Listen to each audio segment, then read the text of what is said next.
Hello, Crippen astronauts. This is Miss Ghuneim. Welcome to week 3 of art. So you might be wondering why we're working with lines again, if that's what we did last week. In order to create really good art, the first thing we have to do is learn how to control some of the utensils that we use, such as markers, paintbrushes, and pencils. And the best way that we do that is by practicing all the different types of lines.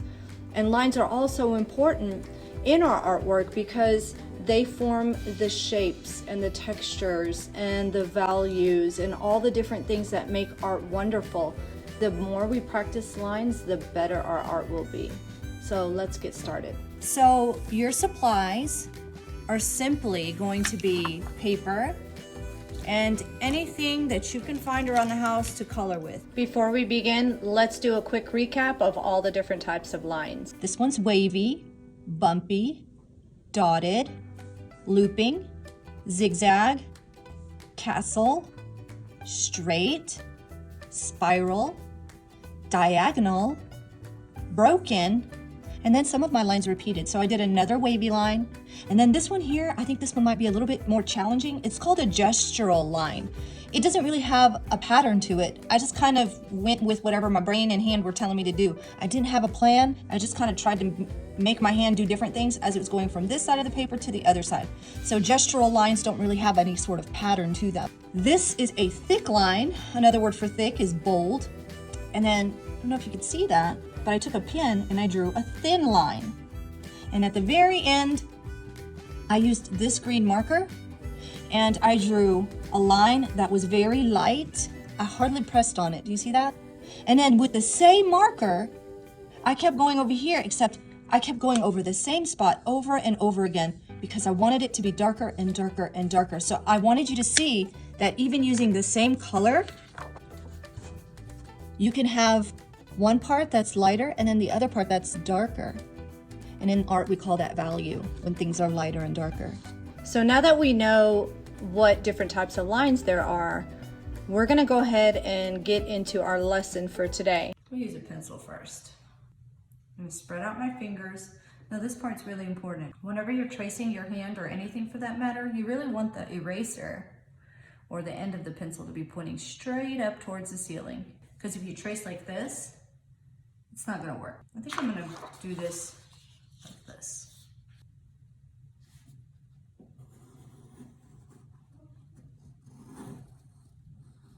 Remember, keep your fingers really still as you trace.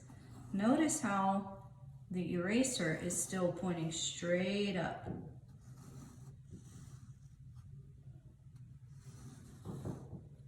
Now there's two ways you could do this. You could stop right here and then just round out the bottom, okay? Or you can continue and trace part of your arm as well. Okay, so I'm gonna do that. Now what I'm gonna do is I'm gonna trace the outline of my hand with a dark marker or Sharpie. Trying to be really careful, making sure I stay with the actual contour line of my hand that I just traced. I just used a really big art word, contour lines. Contours is basically an outline of an object or the subject of your drawing or painting. So this is a contour line of my hand and wrist. Now the next step you're going to do is you're going to come up with some line design. I want my line designs to be different on the outside than they are on the inside of my hand. So what I'm going to do is I'm going to first separate the areas around my hand and fingers so that each section can be its own line pattern. So I have 1, 2, 3, 4, 5 areas. Okay?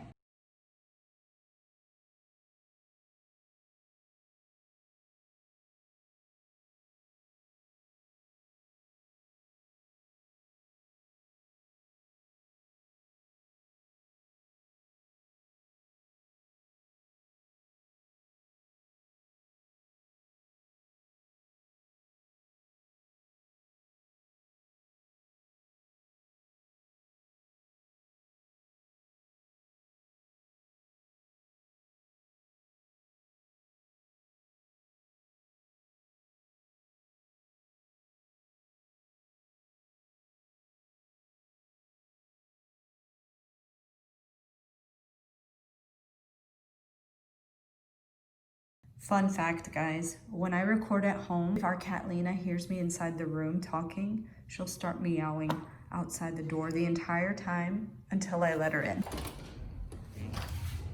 Hello! And then she immediately jumps up into my chair. Yep. But I have to work.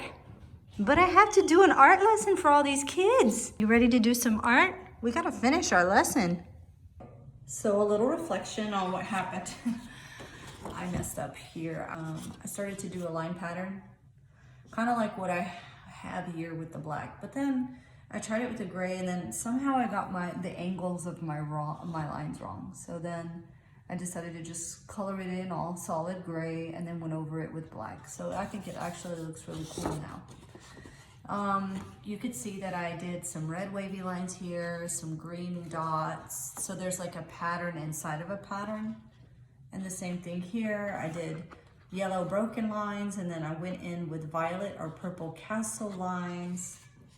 Over here, I have some straight lines. In between them, I have blue bumpy lines.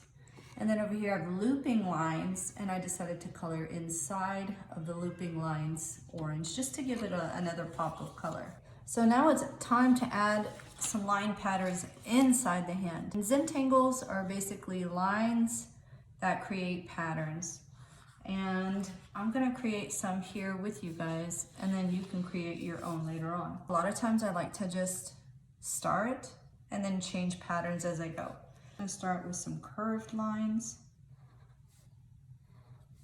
some vertical lines here, and then horizontal lines here, vertical lines here, horizontal lines here. Don't really know exactly what I'm doing. I'm just kind of going along, trying to figure out different patterns. Yeah, that looks really cool actually. If I create a section like that,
even add a pattern in between a pattern, but I think I'm just gonna keep it simple. I'm just gonna put dots. There's so many possibilities to how to do these. There really is no wrong answer, honestly. No wrong answers, just, again, getting more practice with lines and patterns and colors. And okay, boys and girls, so this is my finished product. Now, yours can be either a little more simple or more elaborate and fancy. It's up to you. Just let your creativity lead the way. Also, remember that art is only supposed to take about 30 minutes per week while we're doing e-learning or remote learning. So if you're not finished within the 30 minutes, that's okay. Just send me a picture of what you've got so far. I want you, even if you don't finish it, I do want you to submit it into Canvas so I can see that you're actually working on it and give you credit for it. Even if it's not done, it's okay. So I cannot wait to see what kind of designs you send in to me, and I will see you guys next week.